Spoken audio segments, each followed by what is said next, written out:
Bismillah ar-Rahman ar-Rahim. Alhamdulillah wa salatu wassalamu ala rasulillah. We continue reading from the 40 Principles, 40 Fundamentals of the Religion, Al-Arba'in fi Usul Din by Imam Al-Ghazali, rahimahullah, wa nafa'ana bi'ilmihi fi ad-darain. Ameen, ameen, ameen. And we have reached the perfection of asceticism, fi bayani kamal al-zuhd. The perfection of asceticism, which is asceticism within asceticism, was zuhdu fi zuhd, is through not esteeming it or seeing it as a position of status.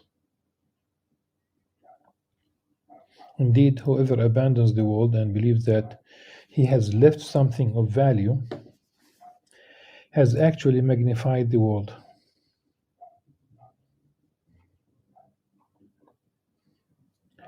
The world, according to those who possess insight, is nothing. An insightful person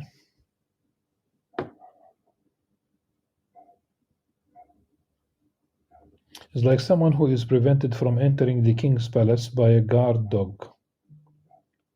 So he throws a piece of bread to preoccupy the dog with it, enters the palace, and sits on the king's throne.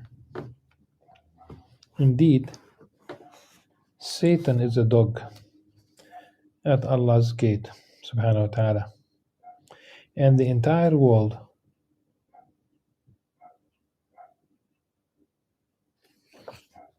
is less than a piece of bread relative to the kingdom of the afterlife.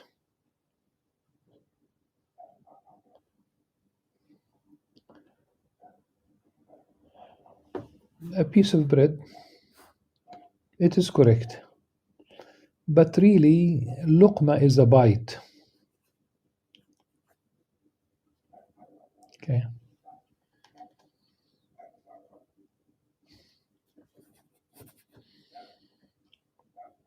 So it is a bite relative to the kingdom of the afterlife. The piece of bread is relative to a worldly kingdom because both will cease to exist. Or the bite.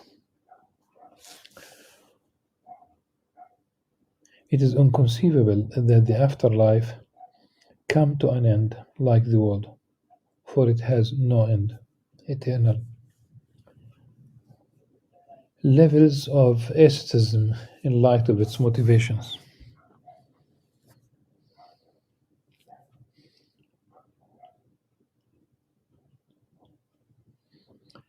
Asceticism, in light of the motivation for it, has three levels. The first of them is when its motivation is fear of hell. This is the asceticism of the fearful. The second, which is higher than the aforementioned, is that its motivation is longing for the pleasure of the afterlife. This is the asceticism of those who hope. Worship out of hope is better than worship out of fear, because hope entails love.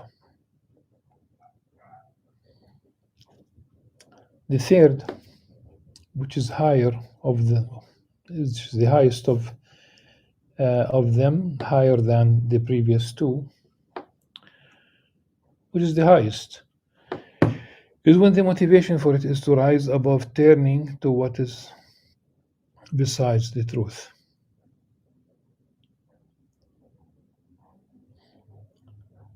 The truth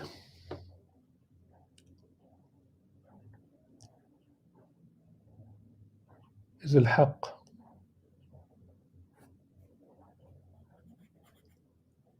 The truth, as a way of sanctifying the self from it and looking down on whatever is besides Allah subhanahu wa ta'ala. This is the asceticism of the Gnostics, of the knowers of Allah subhanahu wa ta'ala. It is true.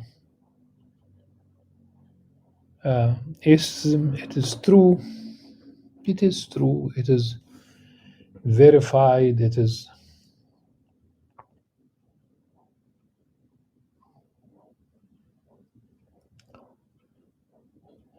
bright asceticism.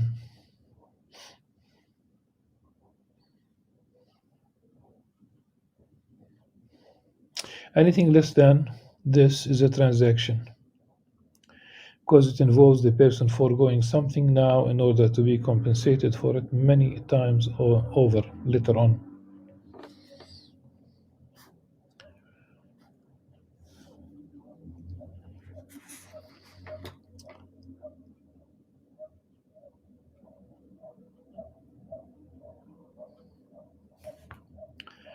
Many times, many folds, أضعافا, multiplied many times, many folds. Levels of asceticism in light of what is abstained from.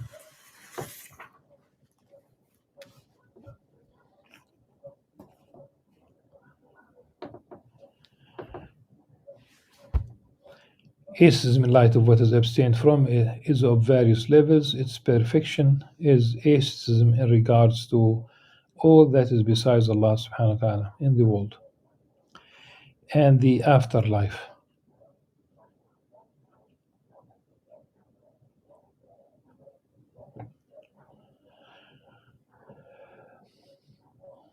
Less than this is asceticism in the world, particularly without the afterlife.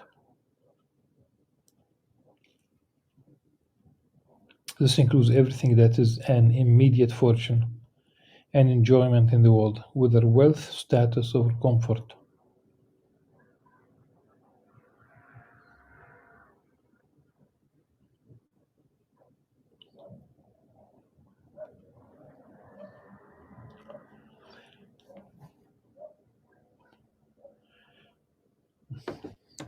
Tana'um is more than comfort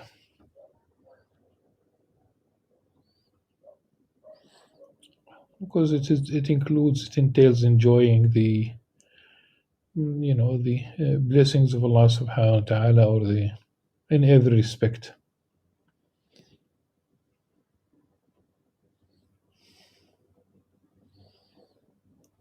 And I think sometimes at least tana'um, this kind of enjoyment, does entail discomfort.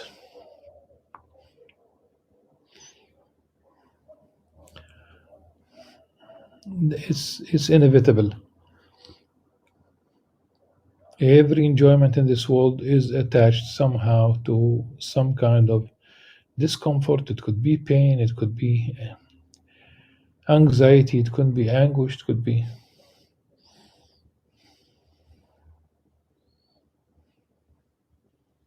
wealth status.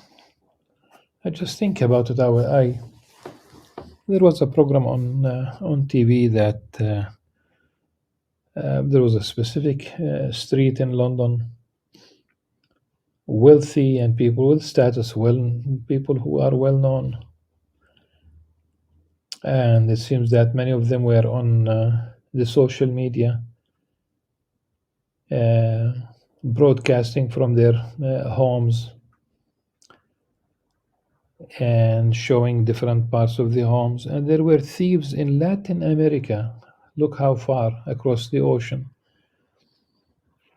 across the Atlantic Ocean, who were studying their homes, and simply they got on aeroplanes, went to these homes, they studied everything, and they cleaned the houses from the jewelry and people brandishing their wealth.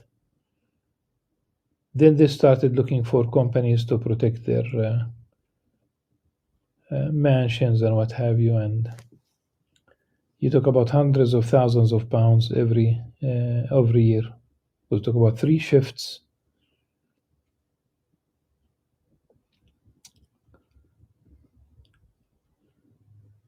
Of course, it could be worse than this, and I'm not going to who talk about all the possibilities. Beneath the aforementioned is that a person who abstains from wealth but not status.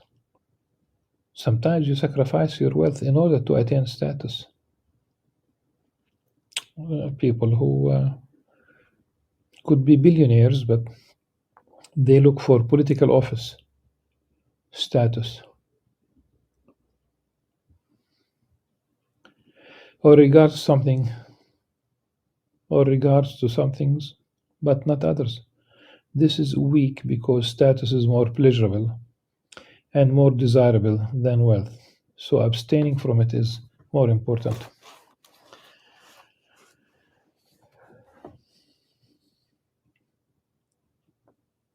On the virtue of the poor and the transmitted evidence for it. Asceticism is to abstain from the world voluntarily while being able to have it. As for the world being inaccessible to you despite your desire for it, that is poverty, not asceticism. Nevertheless, the poor person has some superiority over the rich person, due to him being forcefully prevented from enjoying the world. This is better than someone who is capable of having the world and enjoying it to the extent that he becomes accustomed to it, finds repose in it, and his heart has no aversion to it. Thus, pain and regret are great at death, leaving behind all this, and the entire world is like his paradise. For the poor person, on the other hand, the world is like a prison, for if he desires deliverance from its agonies, being like a prison, there is a hadith that was narrated by Imam Muslim from the hadith of Abu Huraira, may Allah subhanahu wa ta'ala be pleased with him. He said, of course, this is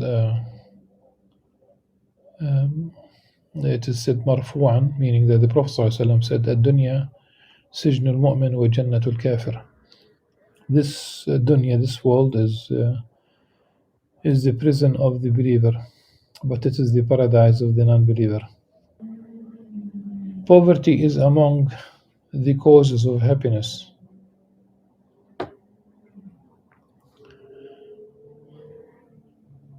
Remember that the Prophet ﷺ used to seek refuge in Allah subhanahu wa ta'ala from poverty and disbelief.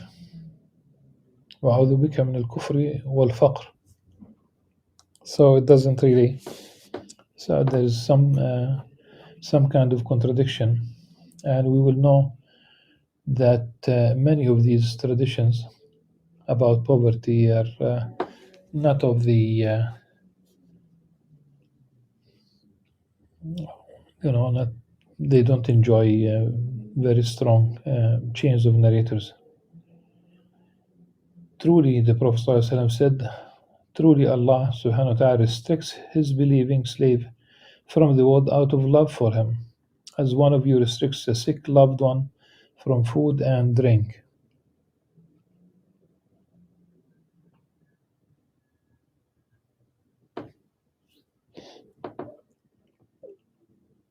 He also said, the poor of my community will enter paradise 500 years before the rich.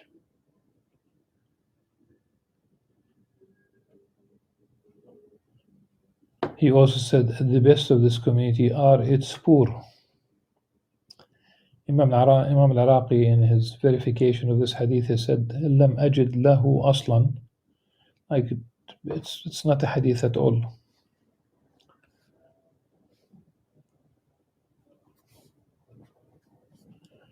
He said,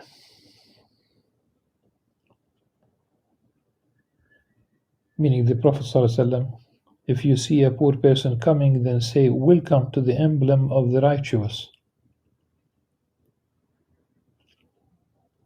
If you see a rich person coming, then say, a sin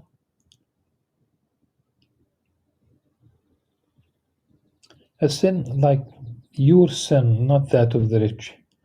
A sin whose punishment has been expedited. Of this hadith, it is said that the Dailami narrated it in Musnad al-Firdaus. The narrator is Makhul,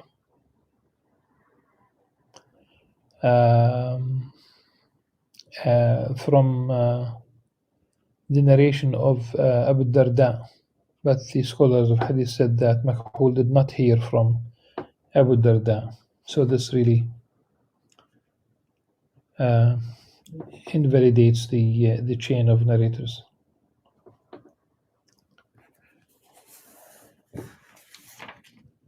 Musa, Sayyidina Musa alayhi salam, Prophet Moses, peace be upon him, said, O Lord, who are your loved ones among the creation, so that I may love them for your sake? He, Allah subhanahu wa ta'ala, said, every poor person. Every poor person.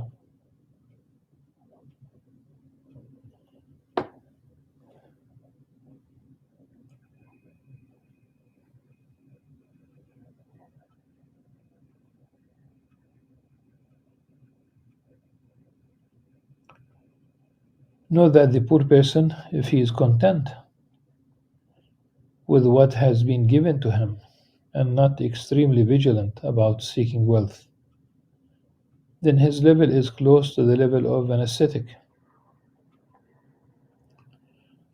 There is in the Ihya something like one of the Gnostics, one of the Arifin, said for someone, he said, I would like you to become kings.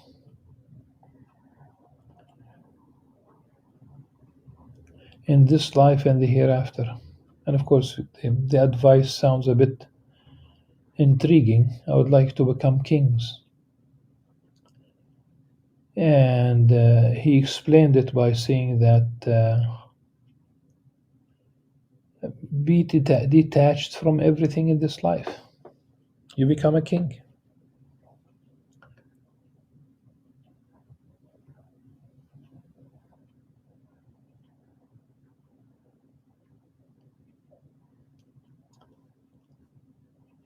Elsewhere, I did say that for personal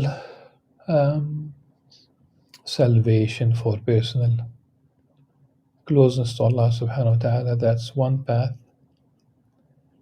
But don't really think about this as the society should be devoid of wealth. You need wealth for a strong country economically, for a strong country in every respect. You will provide, there are only a handful of countries around the world out of the almost 200 that provide universal health care. Why? Had all these 5 countries or 6 countries been Muslim countries, we will still be left with 50. Of course they are not. We'll still be left with some 50 countries at least without universal health care. But no, they are not really of Muslim countries.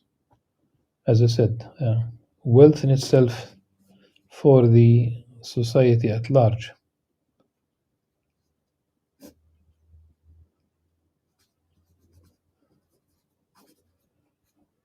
You need that kind of wealth. But here we're speaking about the individual. Can you become?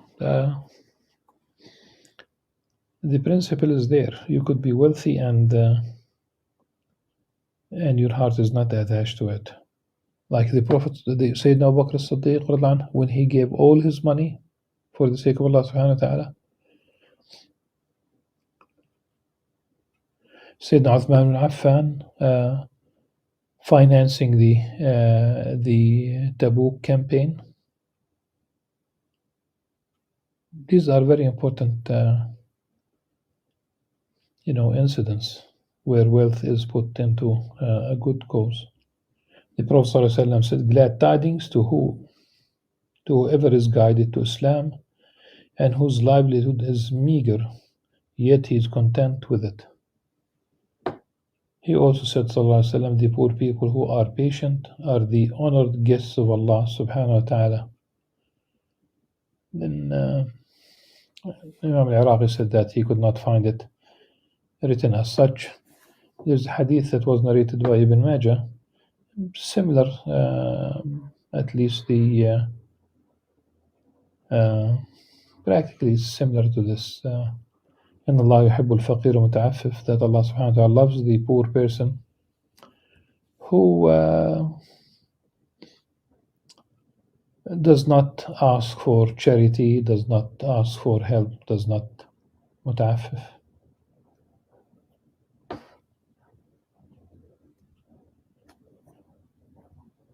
Allah subhanahu wa ta'ala revealed to Sayyidina Ismail alayhi salam, seek me out among the broken-hearted and اطلبني عند المنكسرة قلوبهم. He said, Sayyidina Ismail alayhi salam, who are they? Allah subhanahu wa ta'ala said, the poor people who are truthful. In summation, and this is really the conclusion that Imam Al-Ghazali provided at the end of this chapter, this fundamental or principle of religion. He said, in summation, the reward of the poor person is only increased with satisfaction and patience. Patience is as if Imam Ghazali is alluding to the next chapter, the next principle, as-sabr. So in summation, the reward of the poor person is only increased with satisfaction and patience. Contentment and patience with poverty is the starting point of asceticism. These stations are not completed except through patience, which we will therefore mention 3 times in a row. He mentioned patience. That will be tomorrow, inshallah. سبحانك اللهم وبحمدك نشهد أن نستغفرك ونتوب إليك. السلام عليكم ورحمة الله وبركاته.